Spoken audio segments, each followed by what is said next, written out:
Olá,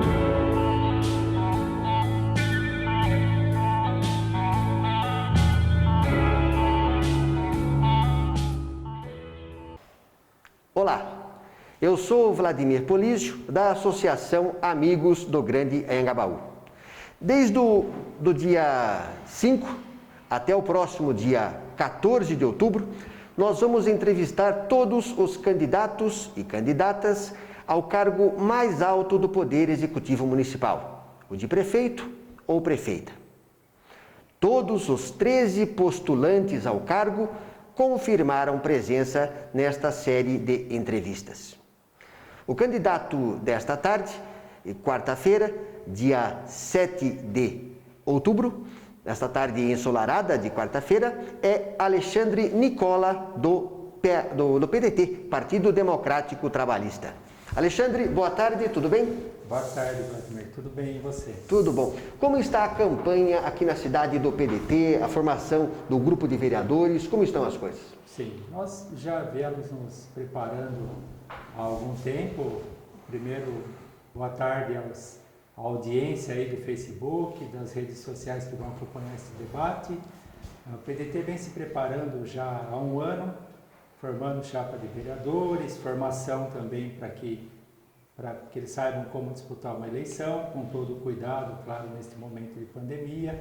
Também venho me preparando para este momento há 30 anos, participo de política e eleições já há 30 anos. Você já foi candidato aqui na cidade a outros cargos? Fui candidato a vereador no ano de 2000. Sim. Foi uma eleição interessante, muito boa, eu ainda jovem, motivado e, enfim, foi muito bom. O grupo de vereadores hoje, o PDT tem alguma coligação ou é uma chapa única? Não, PDT é chapa pura, PDT 12, sem coligação. Quantos vereadores são candidatos? São 10. 10 candidatos a vereador, sim. Alexandre, você está preparado para ser prefeito ano que vem aqui na cidade? Estou preparado. Estudei muito Jundiaí, sou nascido, tenho 47 anos, nascido em Jundiaí, nunca me mudei da cidade. Sou ciclista e caminhante, então percorro Jundiaí, gosto demais de pegar minha bike e ir para todos os cantos da cidade, porque eu entendo que de carro você tem uma visão de mundo, quando você está a pé ou de bicicleta é outra visão. Então eu estou preparado sim, estudei bastante a cidade, mas estudei com a visão da minha formação. Eu sou cientista social, sociólogo e cientista político, então é uma visão diferente. Não é a visão de um economista ou de um advogado, ou de um engenheiro, é diferente. Como que é a visão? Outra perspectiva. E como que é a perspectiva, então, de um cientista social? Sobretudo, se aprofundar nas questões sociais. Eu, por exemplo, eu não sou bom em tudo, mas em relação às questões sociais, pobreza, falta de moradia, falta de medicamentos, dificuldade que o povo tem de acesso à saúde, dificuldades com creche, enfim, a minha visão diferente é nesse sentido. E aí é como buscar soluções para isso. O plano de governo aborda bem essas questões? Muito, aborda bastante, Até sem dúvida. Tem uma pesquisa aqui que foi feita na cidade de São Paulo, feita com os paulistanos, sim. E eu vou tomar essa pesquisa como modelo para a gente seguir aqui. Os paulistanos, agora nesta eleição para prefeito, para vereador, eles identificaram que, como principal problema da cidade, 33% dos paulistanos elegeram a saúde. 11% elegeram como principal problema da cidade o transporte coletivo. Depois vieram segurança pública, geração de empregos, combate à corrupção, educação.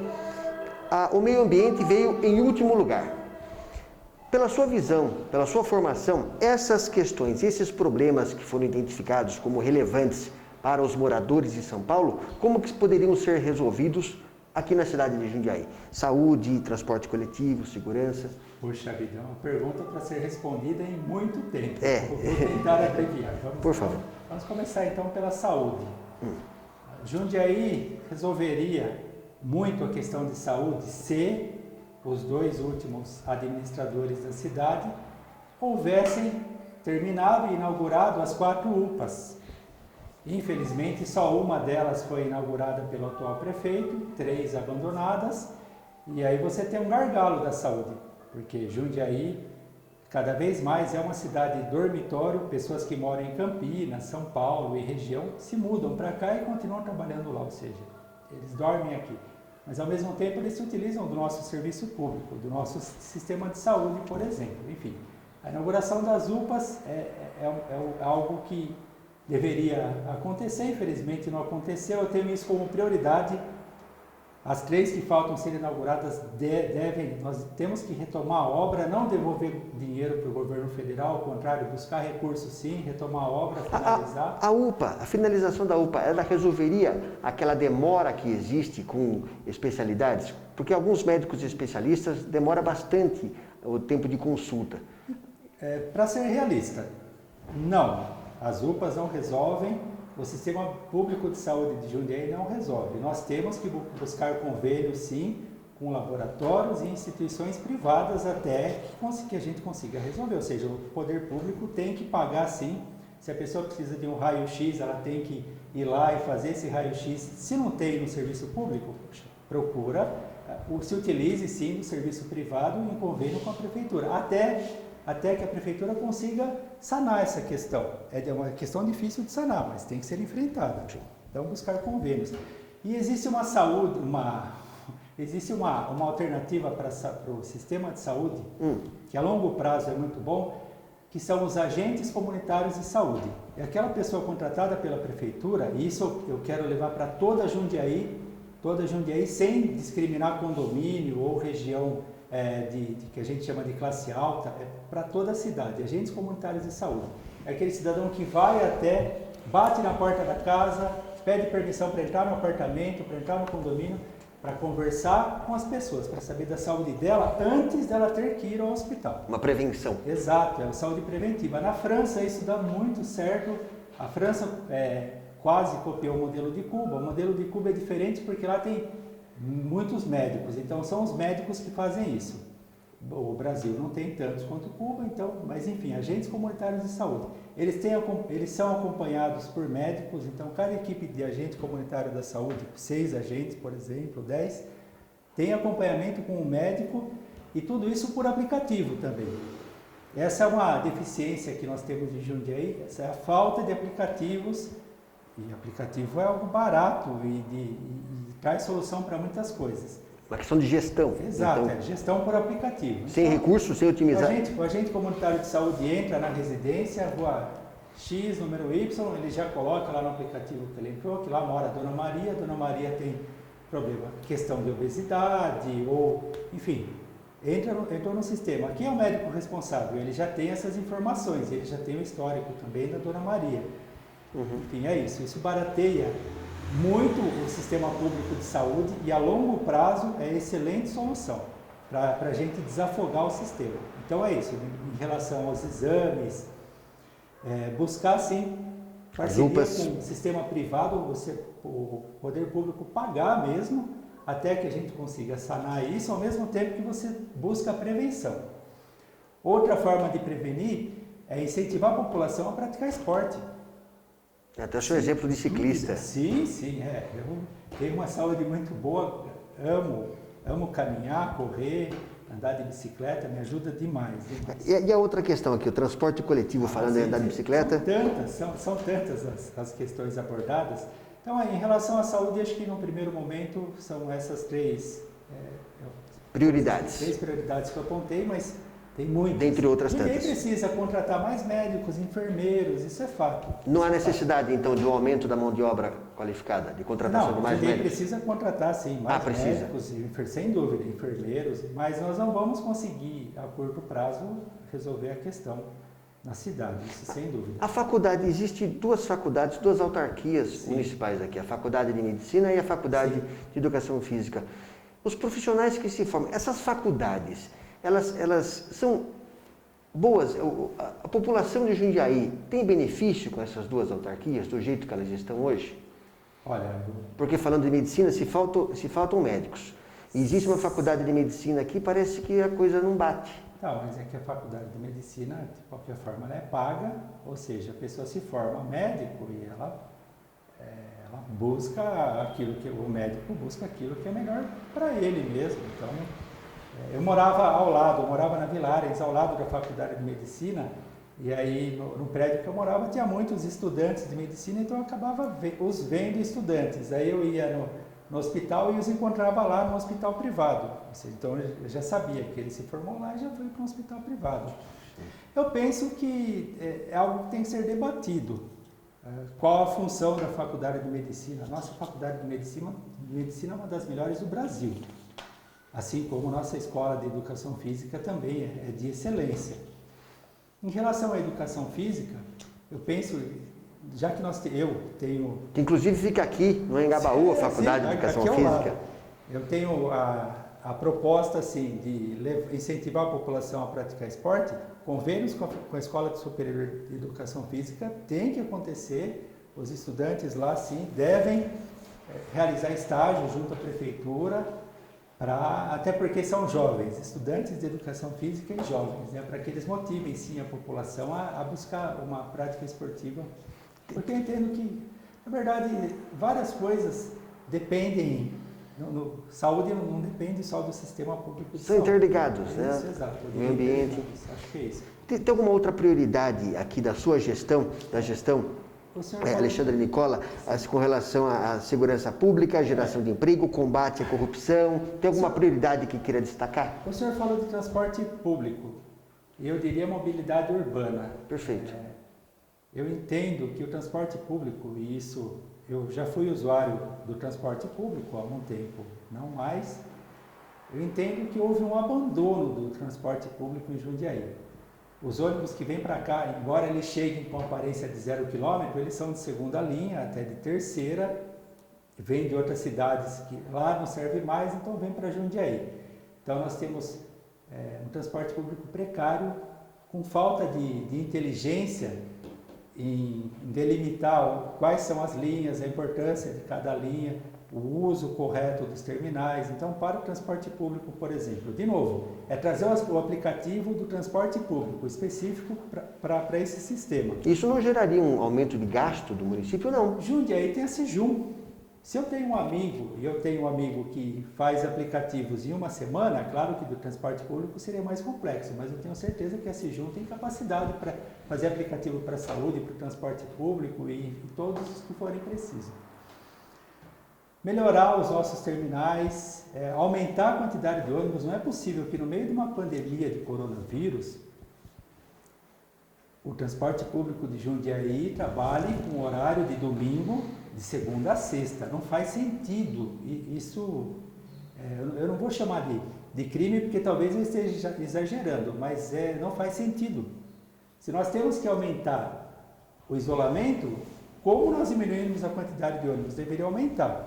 Então, na minha gestão, sim, aumentar a quantidade de ônibus, trazer o aplicativo de transporte público, ao mesmo tempo, colocar semáforos inteligentes, pelo menos nas grandes avenidas, vias coletoras como Rua do Retiro, Rua Bom Jesus de Pirapora.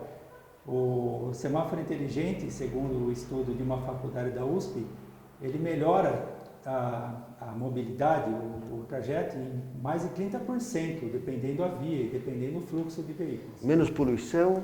Também, né? Menos tempo que se perde? Menos, exato, sim. Menos gasto de combustível? E eu, como ciclista, eu faço questão, sim, de olhar de frente e encarar a questão das ciclovias. Já quase sofri acidente várias vezes, mas não é culpa do motorista, é porque não tem sinalização. As vias de Jundiaí, agora elas estão sendo sinalizadas. Impressionante como está aparecendo faixa branca, faixa amarela, sinal de pare. Recente essa? Recente. Enfim, precisa de ciclovia. E aí, poxa vida, mas eu vou tirar espaço do carro. Será que eu vou tirar espaço do carro? Não sei, é uma questão que tem que ser bem debatida e enfrentada. Vou enfrentar isso sim. Colocar muitas ciclovias na cidade. Um ponto que se fala com relação à ciclovia, que a geografia da cidade, como ela não é plana, tem altos e baixos, isso atrapalharia a ciclovia. Procede esse tipo de crítica ou não? Vladimir, eu saio de bicicleta, eu moro no Jardim Esplanada, não é longe daqui, antigo Pombal. Eu vou até a Avenida 14 de Dezembro. Da 14 de Dezembro, eu posso cair na Frederico Ozanam, plano. Eu posso cair na Avenida 9 de Julho, que é um leve aclive. Eu posso continuar na Luiz La Torre e chegar até o bairro do Retiro. Enfim, Jundiaí tem morros, Indaiatuba também tem morros. E a questão dos ciclistas em Indaiatuba é bem resolvida. Mas também tem morros, tem bastante. Não é uma cidade tão plana como se imagina.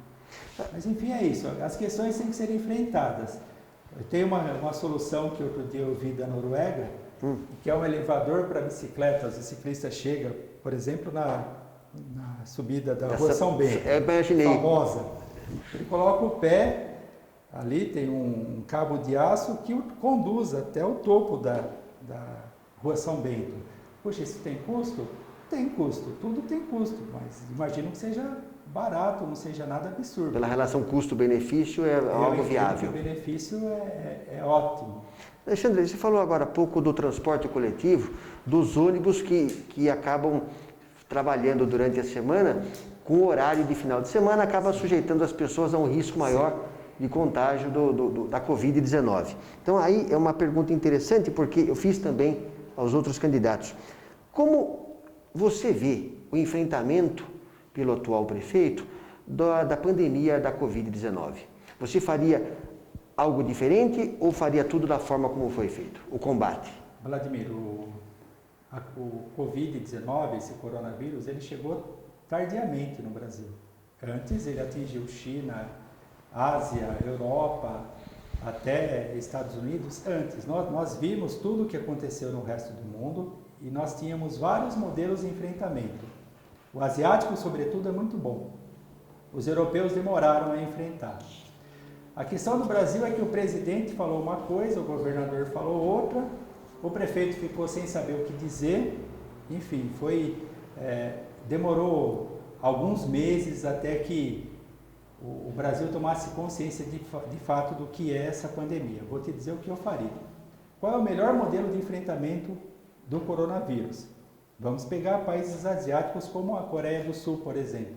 Testagem e rastreamento de contatos. Mas a testagem na Coreia do Sul é em qualquer lugar e a qualquer hora. Você está circulando por uma avenida ali de Seul, se um agente público ali que achar que você está com febre, ele vai lá e mede a febre em você. Se você de fato estiver, ele já faz você ir até o sistema de saúde, faz o rastreamento dos seus contatos. A tecnologia hoje permite isso com muita tranquilidade. Enfim, eu entendo que esse é o melhor enfrentamento. Infelizmente, nem o governo federal, nem estadual, nem municipal fez. O governo municipal até realiza testagens, mas é numa quantidade, assim, deveria ser 30, 40 vezes mais. É testar todo mundo muitas vezes. Testar toda a população e muitas vezes, para ter um controle de fato da pandemia. Será que faltou recurso ou faltou gestão? Boa pergunta. Jundiaí tem, para o ano que vem, por exemplo, um orçamento de 2 bilhões 580 milhões. Foi para a Câmara Municipal ontem. E do ano passado também próximo disso.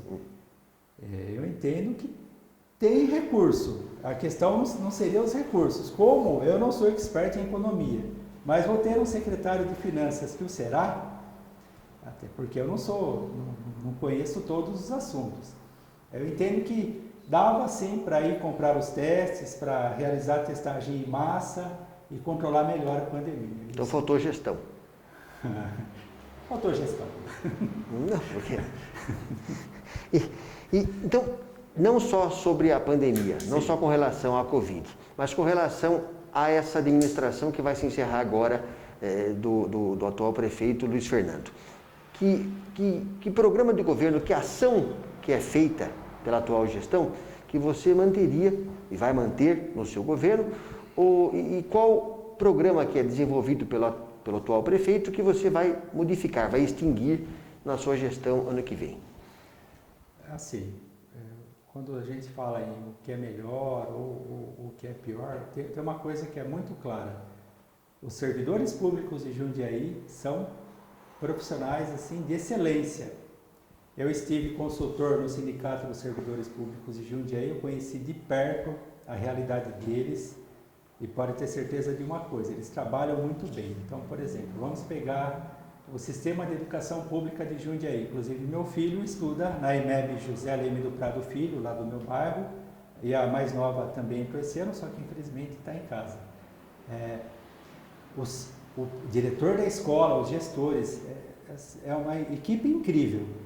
Agora, quando a gente fala daquilo que vem do executivo, aí nós vemos eficiência. Então, o que eu estou dizendo, não precisa necessariamente mudar políticas públicas, porque o serviço público é muito bom. O que precisa é de gente de coragem que faça as coisas. Por exemplo, o Jundiaí precisa de escola em tempo integral. Hoje ela tem 11.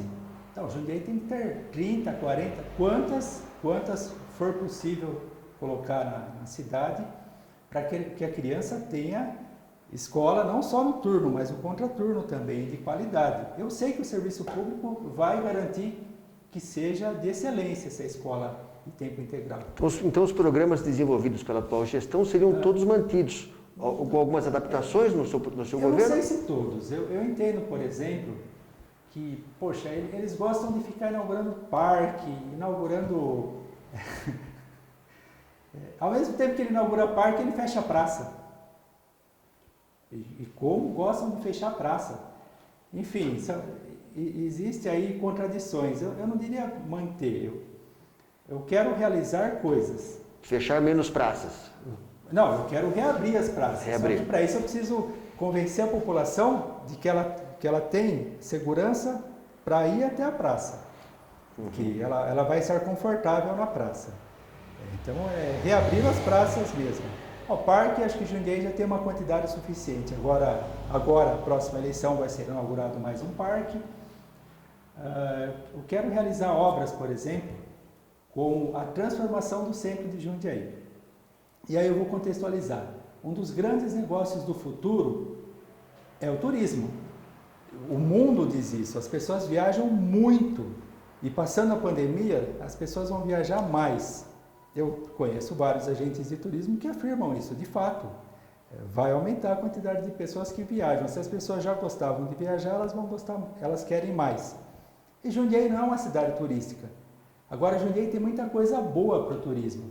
Tem os produtores de vinhos, produtores rurais. Então, aí eu vou transformar.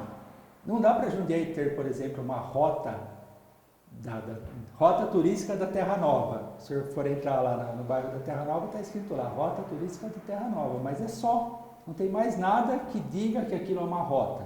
Eu quero transformar a Terra Nova e Santa Clara num corredor turístico de verdade, demarcado com árvores, jardins, com os produtores de lá sabendo que aquilo é um corredor e que eles vão receber turistas, idem para o Caxambu, para o Traviú, Currupira. Parceria com esses produtores locais? Então, eu diria incentivo. Mais que parceria, é incentivo.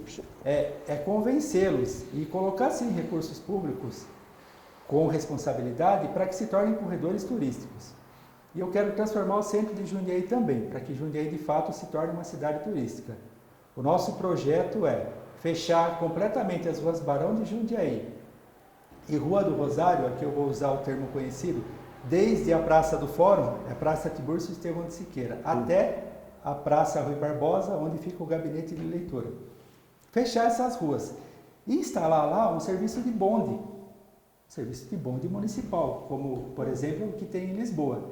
Para quê? Para que Jundiaí, para que as pessoas de fora vejam Jundiaí, puxa, eu quero visitar Jundiaí, olha, tem um bonde lá do centro.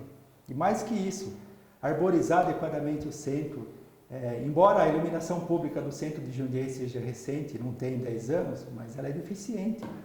Então, melhorar a iluminação pública, colocar árvores, jardins, deixar o centro de Jundiaí bonito para ser visitado. Como quem visita Campos do Jordão, Gramado, Curitiba, se sente assim, realizado, né? Puxa vida, eu visitei Gramado, que coisa... Que cidade linda. Então eu quero que isso aconteça com Jundiaí também. Isso é uma obra transformadora, mudar a realidade da cidade. Eu não vou com isso, eu não vou fazer com que as indústrias saiam, com que o comércio vá embora. Não, pelo contrário, eu vou atrair empresários para a cidade. Não é impeditivo. Exato, sim. Então eu vou colocar um algo mais na cidade. Qual que é a sua nota para o atual governo municipal? E por quê? Que nota você dá para a gestão Machado, Luiz Fernando Machado, e por quê? Olha, eu ainda não pensei nisso, mas eu daria um 6, 6,5, talvez 7. Porque falta coragem, falta enfrentamento. Não é possível que ainda não viram a importância do turismo e não fizeram isso com Jundiaí, por exemplo. Não é possível que 3 UPAs ficaram paradas por 3 anos.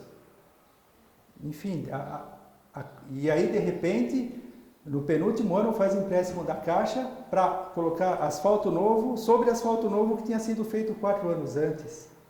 Enfim, algumas coisas... Isso é eleição de prioridade, que no seu governo não seriam essas as prioridades? Olha, se houverem ruas que precisam de fato de um novo recapeamento, claro que eu vou fazer isso. Mas acho que Jundiaí já recebeu muito asfalto nas 2 últimas gestões. Isso não é prioridade minha. O que mais nós poderíamos dizer? Até a gestão dos parques também. Eu sou frequentador de parques, até por ser ciclista, e eu vejo que há um descuido em relação a muitos parques no município de Jundiaí, sabe? Então, eu daria um 6,5. 6,5.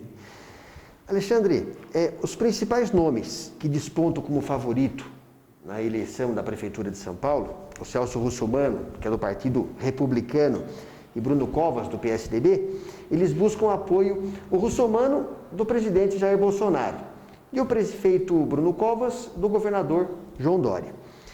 O presidente nacional do seu partido, o Carlos Lupe, sim, ele tem dito em entrevistas que, embora o foco das eleições de 2020 seja o município, ele não descarta a possibilidade de coligações, visualizando já 2022. Isso é, buscando um palanque para o Ciro Gomes.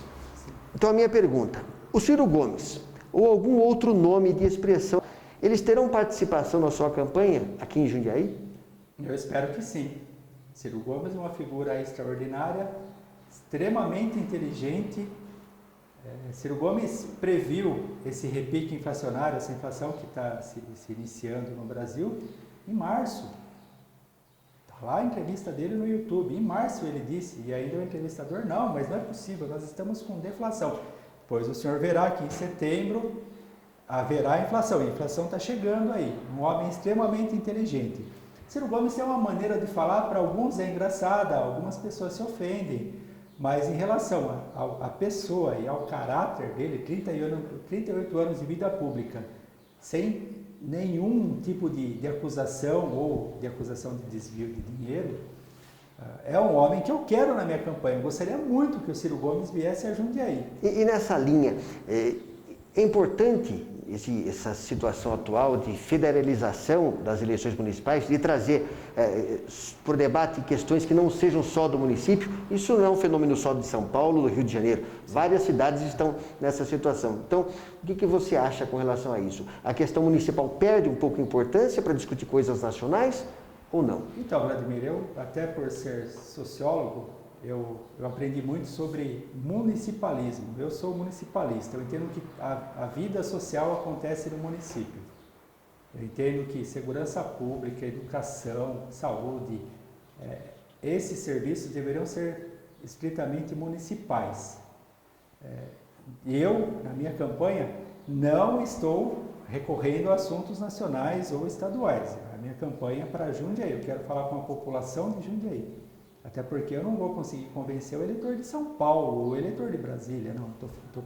A cidade que eu vivo é essa. Como municipalista, eu nem estou recorrendo a temas nacionais, não. Estou me focando aqui mesmo. Aqui.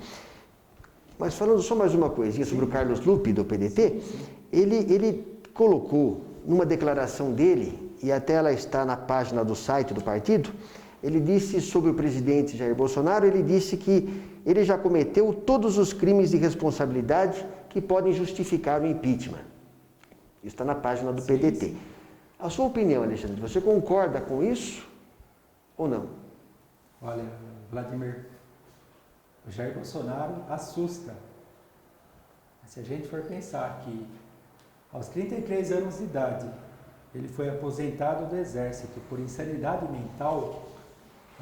Assusta, mas ele já dizia quem era naquela época. Um homem que soltou bomba em quartel. A sua vida de deputado também, sua carreira de deputado foi de uma mediocridade impressionante, uma carreira nula de deputado. Tudo aquilo que ele dizia enquanto deputado em relação às mulheres, Jair Bolsonaro não consegue concatenar um discurso de 5 minutos, nem de dois, ele não consegue. Ele começa a falar é culpa do PT, os comunistas, é um absurdo, ele não concatena pensamento. É demais. E Jair Bolsonaro também não tem conhecimento das leis. Eu vejo isso claramente. Existem motivos para impeachment, do seu ponto de vista? Então, impeachment... Julgamento político. O impeachment de Fernando Collor e o impeachment de Dilma foram mais políticos do que técnicos. Isso para mim é muito claro. Políticos. Então a questão também é política nesse momento. Eu entendo que a nossa elite econômica, empresarial, industrial, vai chegar uma hora que vai tomar uma decisão. Quando eles entenderem que Jair Bolsonaro está começando a prejudicar os negócios, eu acho que aí eles vão acionar o Congresso para que o Congresso realize o impeachment. Ao mesmo tempo, eu entendo que o impeachment da Dilma também é recente e deixou sequelas, assim, que ainda deixou feridas que não foram fechadas. Então, aí é uma questão de para onde se vai, né? Tem um impeachment recente, com feridas ainda abertas. É desgastante. Exato. Então, não sei se... Talvez ele permaneça. Se bem que eu acho que se o Paulo Guedes cair, ele fica sem um tronco no mar. Ele não vai ter onde se apegar e eu acho que ele se afoga. Alexandre Nicola, para a gente não passar muito do nosso tempo aqui, por favor, então 1 minuto para considerações finais, explicando para o eleitor, para a eleitora que ainda não decidiu o seu voto, o porquê de votar no candidato do PDT, Alexandre Nicola. Claro. Agradeço ao espaço aqui da Associação Amigos do Grande Anhangabaú, o espaço cedido. Agradeço a paciência que todos tiveram de ficar comigo até esse momento. Digo que, como eu já disse na entrevista, não conheço todos os assuntos, mas aqueles que conheço com profundidade. O Jundiaí precisa, sim, de uma sacudida, o Jundiaí precisa de um prefeito com coragem para realizar, para fazer aquilo que tem que ser feito. Gostaria de falar um pouco mais sobre o bairro da Anhangabaú, mas eu já vou te dizer, Vladimir, que no meu governo nós vamos ter o Fórum de Desenvolvimento de Jundiaí. O que é esse órgão? É um órgão com representantes de associações, por exemplo, com representantes da Ciesp, do comércio, para que se pense a cidade para 2030. Nós precisamos pensar a cidade a longo prazo, independente de quem seja o prefeito. Então, nesse fórum, a associação está convidada a participar, terá assento, e aí nós debatemos sim o Anhangabaú, que eu sei que esse bairro tem questões a serem resolvidas, então já está convidado, e se eu for eleito, por favor, participe, para a gente pensar Jundiaí não só até 2024, mas até 2030. Maravilha. Perdão. Eu já ia finalizar, sim? Sim, claro. Um grande abraço a todos. Podem confiar que eu tenho muita vontade, estou capacitado, estou preparado e tenho certeza que vou transformar muita coisa em Jundiaí. Eu agradeço a presença de Alexandre Nicola para essa nossa entrevista aqui. Muito obrigado para a entrevista, para esse nosso bate-papo. Muito obrigado. Alexandre, comigo aqui. Eu convido a você, eleitor e eleitora de Jundiaí, a assistir a nossa série de entrevistas com os postulantes à Prefeitura de Jundiaí. O primeiro turno da eleição municipal acontecerá em 15 de novembro, para a eleição dos prefeitos e vereadores em todo o Brasil. O segundo turno, quando necessário, será em 29 de novembro. O horário de votação, por conta da pandemia do Covid-19, foi alterado. Agora é das 7 às 17 horas. Na parte da manhã, entre 7 e 10 horas, terá prioridade na votação as pessoas com mais de 60 anos. Muito obrigado, e até breve.